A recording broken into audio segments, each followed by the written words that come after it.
اعوذ باللہ من الشیطان الرجیم بسم اللہ الرحمن الرحیم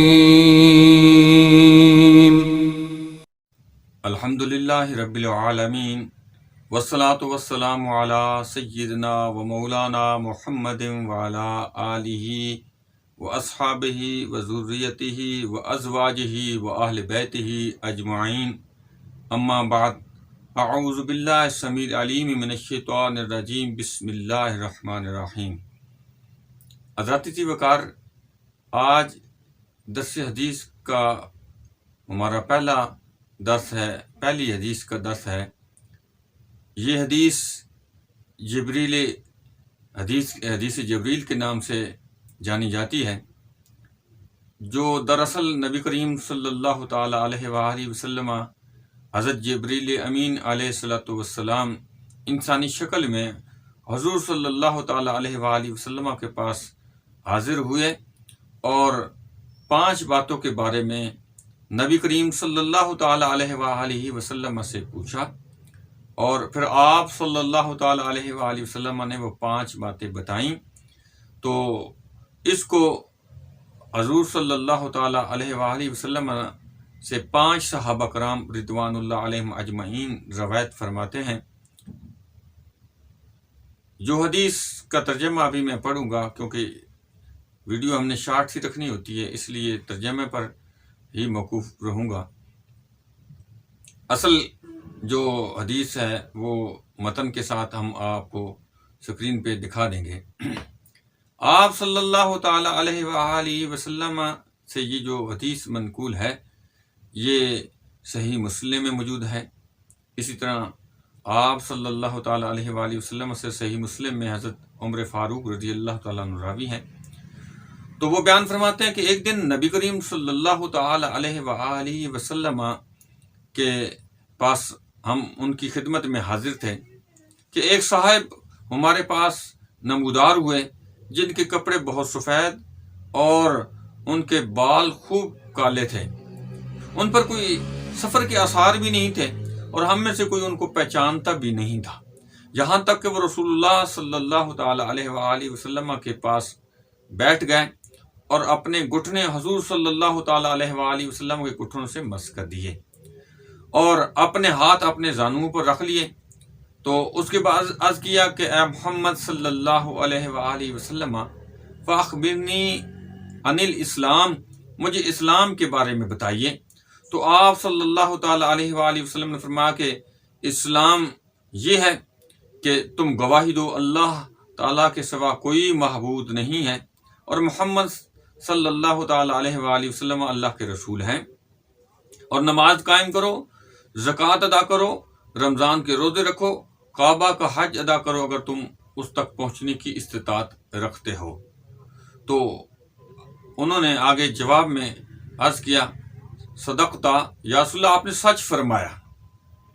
تو آپ صلی اللہ تعالی علیہ وآلہ وسلم سے پھر اس نے یہ جو سوال کیا دوبارہ کہ یا رسول اللہ، ہمیں بتائیے کہ ایمان کیا ہے، فاخبرنی عن الایمان، ایمان کیا ہے؟ تو آپ صلی اللہ تعالی وسلم نے فرمایا کہ ایمان یہ ہے کہ اللہ اور اس کے فرشتوں، اس کی کتابوں اور اس کے رسولوں اور آخری دن کو مانو اور اچھی بری تقدیر کو مانو۔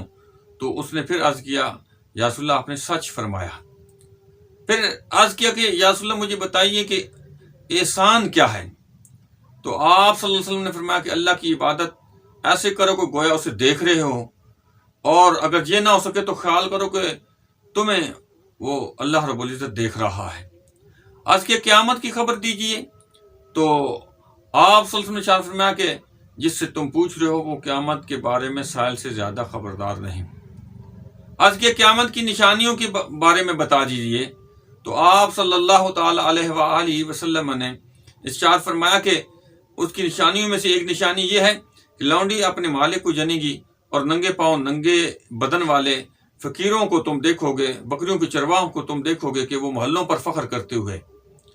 تو راوی فرماتے کہ پھر سائل چلے گئے اور میں کچھ دیر ٹھہرا رہا تو حضور صلی اللہ تعالی علیہ وآلہ وسلم نے مجھے سے ارشاد فرمایا، اے عمر تم جانتے ہو کہ یہ سائل کون تھا؟ میں نے عرض کیا اللہ اور اس کا رسول بہتر جانتے ہیں۔ فرمایا کہ حضرت جبریل امین تھے جو تمہیں دین سکھانے آئے تھے۔ تو اس حدیث کو ام السنہ بھی کہا جاتا ہے، جیسے سورۃ فاتحہ کو ام القرآن کہا جاتا ہے۔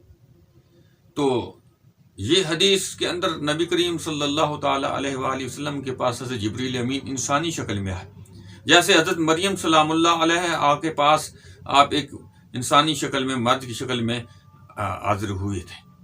تو پتہ چلا کہ یہ فرشتے جو ہیں مختلف روپ دھار سکتے ہیں، مختلف شکلوں میں آ سکتے ہیں، جیسے جن جو آگ سے پیدا شدہ مخلوق ہے تو وہ بھی مختلف روحیں شکلیں دھار لیتی ہیں، تو اسی طرح جبریل امین جو فرشتے ہیں وہ بھی انسانی شکل میں حاضر ہوئے۔ پھر آپ صلی اللہ تعالیٰ علیہ وآلہ وسلم کی 5 باتوں کے متعلق پوچھا، تو اس میں اسلام کے بارے میں پوچھا تو بتایا اسلام تو یہ ہے کہ اللہ رب العزت کو وحدہ لا شریک مانو، اس کے سوا کسی کو معبود نہ مانو، اور نبی صلی اللہ علیہ وسلم کو یعنی محمد صلی اللہ علیہ وسلم کو تم اللہ کے رسول مانو، نماز ادا کرو، زکوٰۃ ادا کرو، حج جس پر استطاعت ہے، جس کو استطاعت ہے اس تک پہنچنے کی وہ حج ادا کرے۔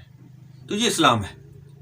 اور ایمان یہ ہے کہ آپ اچھی بری تقدیر پر جو ہے وہ یقین رکھنا ہے، اور جو اللہ کے فرشتے ہیں اس پر یقین رکھنا ہے کہ وہ موجود ہیں، اور جو اللہ تبارک و تعالی جل شانہ نے کتابیں نازل فرمائی ہیں اور اس کے رسول جو مبعوث فرمائے ہیں ان ساروں کو ماننا ہے، یقین رکھنا ہے کہ وہ ہے، یہ ایمان ہے۔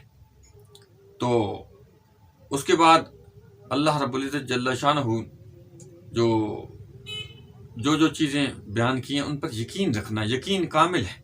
جس طرح نبی صلی اللہ تعالی علیہ وآلہ وسلم نے ارشاد فرمایا، لا یؤمن احدکم حتی اکون احب الیہ من والدی و ولدی والناس اجمعین۔ صحیح بخاری میں یہ روایت موجود ہے۔ تو آپ صلی اللہ علیہ وسلم نے یہاں بتایا کہ وہ مومن نہیں ہے، ایمان والا نہیں ہے۔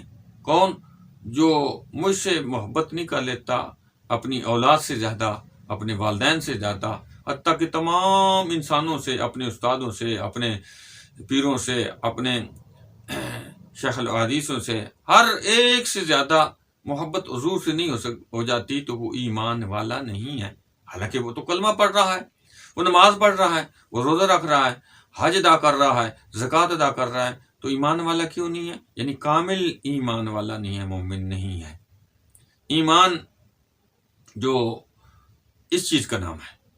تو حدیث جبریل میں ان تمام چیزوں کو بتا دیا گیا ہے جو بنیادی چیزیں ہیں۔ تو اللہ تبارک تعالیٰ جل شانہ ہم سب کو اس حدیث کے مطابق عمل کی توفیق عطا فرمائے، یقین کرنے کی توفیق عطا فرمائے، اسلام کو سمجھنے کی توفیق عطا فرمائے۔ اللہ تبارک تعالیٰ جل شانہ ہم سب کا حامی و ناصر ہو۔